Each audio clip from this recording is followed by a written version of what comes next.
The Tech News Hour on Switch Brisbane. Good evening, Brisbane, and welcome to the Tech News Hour. Tonight's show, we're skipping the intro. If you are or were an Optus customer, you need to check your information. If your Optus password is used elsewhere, you also may need to change this. On Thursday, Optus announced a cyber attack with significant amounts of data stolen from 2.8 million people.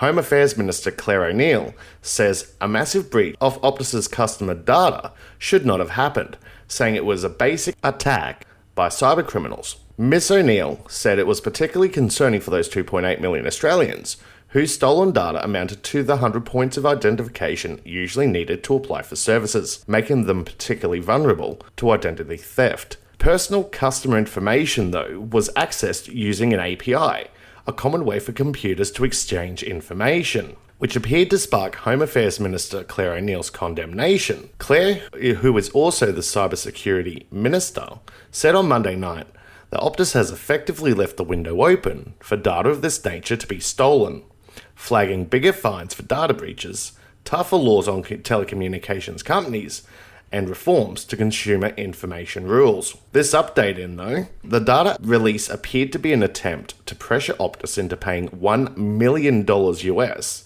ransom in cryptocurrency to avoid personal data of millions or more Australians being sold to other criminals. 10,000 customer details had been leaked though, but later on Tuesday, the purported hacker claimed that they were attracting way too much attention, recanted on their threats, and claimed to have deleted any data that they already have. My deepest apology to Optus for this, the anonymous poster had said. This is TechNut with the Tech News Hour. Coming up for the rest of the tech news, Firefox is losing its battle against the other browsers. AMD's new CPUs have been launched, Audacity with a new version out, and also Microsoft's new Windows 11 22H2 update brings with it some anti-phishing protection.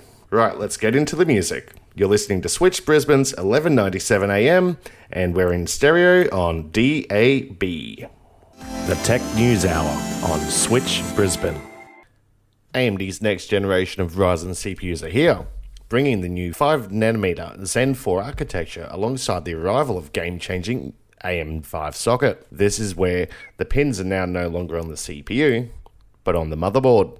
Coming with is DDR5, PCI Express Generation 5 alongside an impressive leap forward for the range. To highlight one of the biggest and most immediate benefits to gaming though, comes with a 29% boost to single core performance, based on AMD's own testing though. This presents a big uplift when it comes to 1080p performance and competitive title gaming, where frame rates can easily hit triple digits. The Ryzen series has always impressed when it came to multi-threaded workloads though, so the benefit of the new Zen 4 5nm architecture and clock speeds that can comfortably sit in excess of 5 GHz has resulted in the Ryzen 7000 series being truly impressive for straight up playing games, both old and new, and also excelling in financial applications.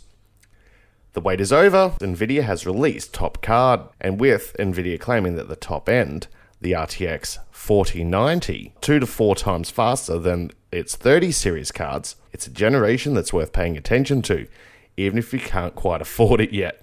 These things are stupendously expensive.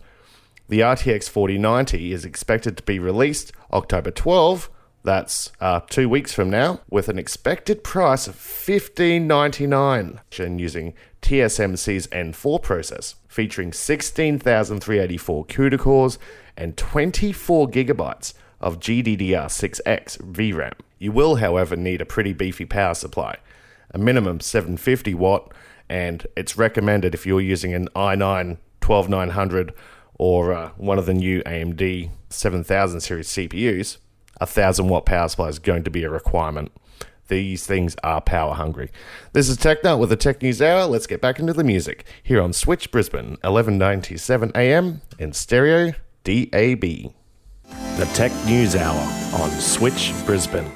Right, just before we go to the break here, if you're one for small phones, Sony's Xperia line of phones, they've just released the 10-4, which belongs to a rare breed of smartphones. Got a 6-inch display, it's a mid-range device, and it's physically quite small by today's standards. The vast majority of smartphones today are 7 and plus, but it's also because it offers an unusual 21:9 CinemaScope style display. So it's tall and a bit thin. Water resistant, apparently. It's as slim as the iPhone 13 mini. Weighs about 160 grams. The screen's edges are a little thicker, so there's no little notch at the top where the selfie camera goes, and you don't have the little hole in either. Unfortunately, it's only got an AMOLED 60Hz display, but it's got a wide full HD at 2560 by 1080. Looks like it's going to be around the $600 mark, so I think that puts it at the same price point as the Google Pixel 6S and the iPhone 13 mini. This is TechNut with the Tech News Hour. We'll be back after the break. The Tech News Hour on Switch Brisbane. Alright, let's check out some app news. There used to be a time when Google's Chrome browser had a tough competition for Mozilla's Firefox, and to some degree, Microsoft's Internet Explorer. These two, however, have fizzled out over time, as Chrome became the undisputed king of the web browser. Now, Mozilla is calling out Google and other companies for anti-competitive practices that have led not only to Firefox's downfall, but for limiting users' choice as well. Mozilla has just published a report via TechCrunch to document how Google, Apple, and Microsoft have exerted their influence over users in an attempt to benefit their own ecosystem of apps, and in turn their browser. After all, Google makes the Chrome browser for Android, Apple makes Safari for macOS and iOS, and Microsoft makes Microsoft Edge, which is basically a Chrome derivative, for Windows. All of them have, to varying degrees, swayed users to their browsers, and have purposefully made it difficult to switch to another browser through heavy integration and a train of prompts to prevent conversion. Also in app news, Audacity, best known as a free app to do quick audio edits and record audio, but the latest update makes it more viable as a full-on production tool. Parent company Muse Group has announced version 3.2, which is just released, now supports non-destructive editing, real-time effects, and enhanced VST3 support, along with user interface improvements to modernize it just a little bit. The welcome addition is really non-destructive audio capabilities that allow creators to adjust effects without changes being permanently baked into the original audio file. It also supports real-time playback of effects, crossfades as you adjust them, allowing for more accurate edits while listening to audio that compares to previous versions, which required you to render the effect before you could hear it. Kind of like Adobe Audition. This is TechNut with the Tech News Hour here on Switch Brisbane's 1197 AM and Stereo DAB. The Tech News Hour on Switch Brisbane. The new Windows 11 22H2 update has just been released, bringing with an interesting security feature dubbed Enhanced Phishing Protection. This feature was made to help users protect their Windows passwords a little bit better. Enhanced Phishing Protection will warn users whenever they are entering their Windows passwords in places where it's not needed, such as in Windows Notepad.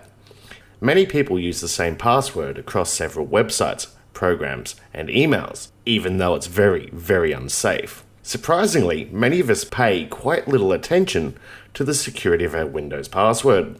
But it's also a good idea to stay vigilant about it, because once you've got your Windows password, or if you can get into someone's computer, it's not too hard to get passwords out of their web browsers. Microsoft has decided to make it easier to do so by implementing Enhanced Phishing Protection in Windows 11. Smart Screen identifies and protects against password entry on reported phishing websites or apps connecting to phishing sites, password reuse on any app or site, and passwords typed into Notepad, WordPad, or Microsoft 365 apps.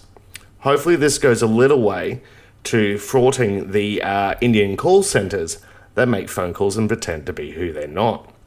This is TechNut with the Tech News Hour here on Switch Brisbane's 1197 AM and in stereo on DAB. The Tech News Hour on Switch Brisbane. Don't go chasing your phone. A woman remains in a critical condition in hospital after being struck by a roller coaster at Melbourne's Royal Show, reportedly while trying to retrieve a dropped mobile phone. Police believe the woman, aged in her 20s, walked onto the tracks of the ride around 5:45 on Sunday and was hit by a carriage and fell injured to the ground.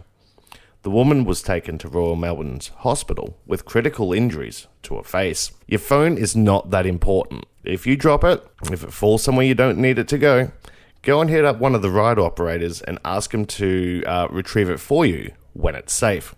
This is TechNut with the Tech News Hour. We'll be back next week, 9 p.m, here on Switch Brisbane's 1197 AM and Stereo DAB.